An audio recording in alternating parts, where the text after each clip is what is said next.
நிறைய பேர் வீட்டில் ஹவுஸ் மேக்கராக இருந்து எல்லா வேலையும் செய்வாங்க. ஆனால் தன்னோட ஹஸ்பண்ட் என்ன சொல்லுவாங்க அப்படின்னா, நீ நாள் முழுசும் சும்மா தானே இருக்கிற அப்படின்னு ஈஸியாக சொல்லிடுவாங்க.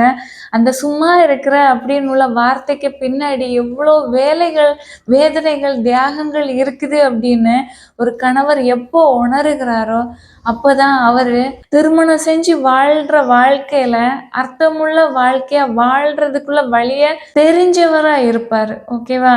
ஏன்னா ஒரு பெண்ணு வீட்டில் இருந்து உங்களோட கண்ணுக்கு முன்னாடி வந்து வேலை செஞ்சாதான் அவங்க வேலைகளை செய்கிறாங்க அப்படின்னு அர்த்தம் கிடையாது.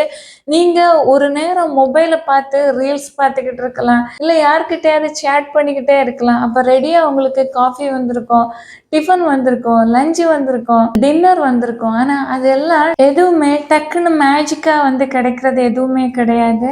அதுக்கு பின்னாடி உழைப்பு இருக்குது. அந்த உழைப்பை அலட்சியம் எப்போதுமே படுத்தாதீங்க.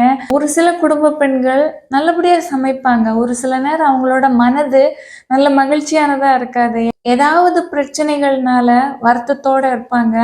அந்த நேரம் அவங்க சமைக்கிற சாப்பாட்டில் டேஸ்ட் கொஞ்சம் டிஃப்ரெண்ட் இருக்கும். ஒரு சில கணவர் வந்து புரிஞ்சுப்பாங்க, ஏதோ அவளுக்கு மனசு சரியில்லை, அவளோட சாப்பாடு என்னைக்கும் நல்லா இருக்கும், இன்னைக்கு கொஞ்சம் வித்தியாசமா இருக்கு, அவகிட்ட மனம் விட்டு பேசணும், அவளோட பிரச்சனை என்ன அப்படின்னு கேட்டு தெரிஞ்சு அதுக்கு சொல்யூஷன் சொல்லணும்னு நினைப்பாங்க. இன்னும் ஒரு சிலர் என்ன சொல்லுவாங்க, என்ன சமைச்சிருக்க, சாப்பாட்டுல உப்பு இல்லை, டேஸ்டே இல்லை அப்படின்னு திட்டுறவங்களும் இருக்கிறாங்க.